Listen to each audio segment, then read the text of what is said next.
Hey guys, Santanacuber here, and today I just have a really quick video showing you guys how I do all my PBL Algs for Ortega. And the reason why I'm making this video is because I see a lot of people not doing them wrong, but they're just kind of doing them stupidly.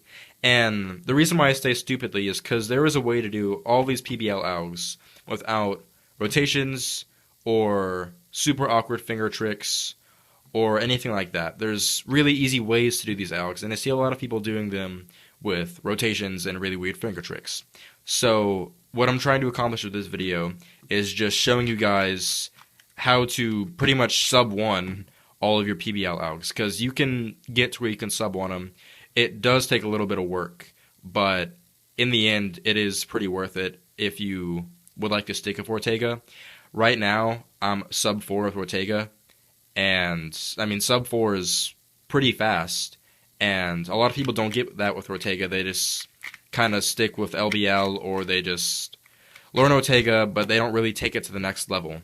And granted, you can learn different methods like EG1 and EG2, TCLL, and all that kind of different stuff. But a lot of times, even though I do know partial EG, a lot of times I do cases that are Ortega cases because I can get OLL skips doing the certain case I know, so I have to have a good PBL alg at the end so I can finish out the solve strong. So, enough talking. I've taken up a minute and a half just talking. Let's just get right into the algs. Okay, so the first alg that I'm going to show you is the easiest PBL alg of the history of mankind. And this alg, as most of you can probably assume, is just this: a Y perm on top and a Y perm on bottom. And a lot of people do this alg really inefficiently. The reason why is because a lot of sites write this alg as R2, F2, R2. And even though it's still pretty fast, after you do the R2, you have to re-grip to do the F2. And we all know that regripping is awful in a 2x2 solve, because the key to getting fast 2x2 times is to have fluidity in your solve. And regrip is the exact opposite of fluidity. So, an easier way that you can do this alg that is faster and that does not require any regrips is R2 B2 R2 prime. So, just like that. And whenever you do the B2, kind of do a little X rotation. I find that works easier. It's not really as awkward. And on the R2 prime, it's just as how you would imagine. It's just an R2 prime.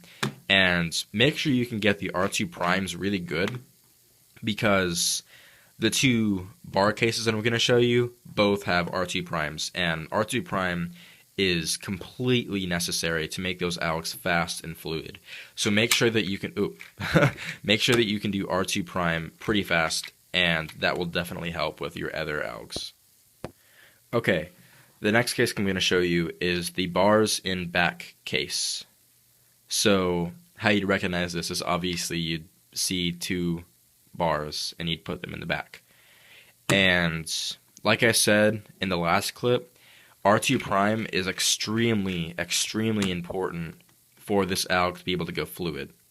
And the reason why is because the alg I'm using is R2, U prime, R2 prime, U2 prime, F2, U prime, R2. And I'll try and do this fast, but it's kind of awkward to do while I'm taping this. So if I mess up, just give me a minute, I'll get it eventually. Oh, okay, there was a good one. Yeah, so that's really about it, and I'll show it to you slower one more time. It's R2, and I start at gripping it just like this, my thumb on the bottom and these 3 fingers on top. Yeah, I guess you could do 2 fingers, but I find it comfortable with 3 fingers. It's R2, U prime, R2 prime. You're keeping your hand in the same position for R2 prime, U2 prime, while leaving your fingers on top.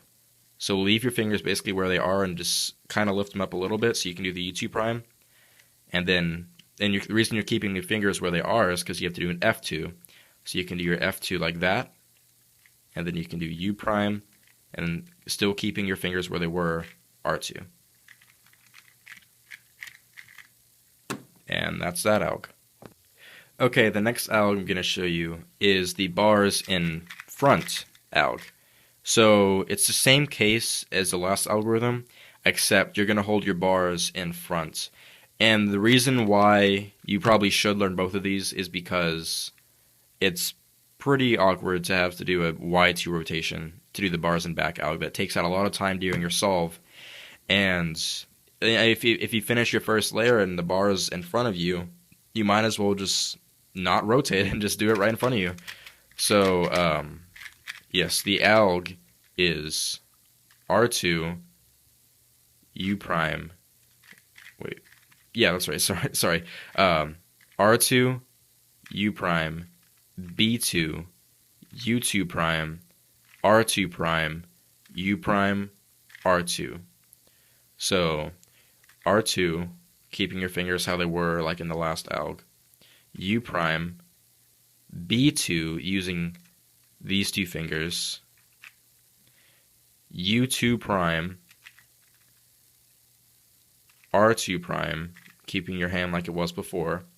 U prime R2. So, up, come on. There it is. So, that's how you can do that case, and I really would recommend learning both of these. I find it's very beneficial. I use each of them quite often. So, please learn both of them. Okay, the last alg that I'm going to show you is my favorite PBL alg, and even though it's not the fastest, for some reason I just think it's my favorite. I don't know why, I just like how I do the finger tricks for it. So this is definitely my favorite alg. And what this is, it is a T perm in back and a Y perm on bottom. And how you'd hold this is you'd have this little upside down L of color.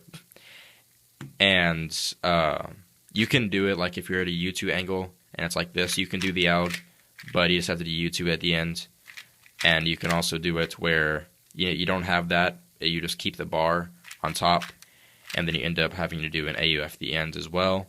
But this is just how you hold it, basically. So, what this alg is, it is R, U prime, R, F2, R prime, U, R. And I'm sure a lot of you are really confused on the finger tricks that I just did, because they are kind of weird, but it is a lot better than doing like that and having to regrip for the F2. Like, this is exactly like the R2 B2 R2 alg, the two Y perms. Having to regroup for the F2 is pretty inefficient. So what this alg is doing, it's the same alg as normal, except you're just eliminating that pause in regripping for the F2. So how I do this, and there's two different ways you can do the first three moves. You can do it R, U prime using your thumb, and then R. So it's kind of like you're just pulling the R at the ends, and then pulling the U with your thumb. Or you can do R, U prime with your finger, R. I personally prefer doing my thumb. For some reason, I just find it more comfortable doing it, and I don't lock up as much whenever I do it. But really, that's my personal preference. You can do it whichever way you want. I'm sure a lot of you prefer doing it like this, but for some reason, I just like doing it with my thumb. So, how you do it is you do R, U prime, R, and then this is your F layer, but you're kind of holding it like it's a D layer now. So whenever you're doing this, you're doing an X rotation, and then you do F2, and that F2 is with your ring finger and your middle finger. So it's F2, R prime, U, R. Oh, come on, why can't I get this fast? There's a fast one. Alright, one more. Come on. Okay, I'm just going to stop. I'm obviously not doing good right now. But that is the alg, and it's really, really fast. Honestly, it's only a couple milliseconds faster. Or slower. Gosh, I'm doing awful. It's only a couple milliseconds slower than the two Y perm algs, at least the way that I do it. and it's pretty easy to recognize. It's just this upside down L, and really the only awkward thing about this is having to do the rotation and then the F2/D2 thing that you're doing right there. But I assure you, even though it looks weird, this alg is very good. It does not have any pauses, and it's, as you can see, it's really fast. Okay guys, so that is it for this video. I hope that these algs helped you and that you will continue to grow faster at 2x2. So, thanks for watching, and I will see you next time.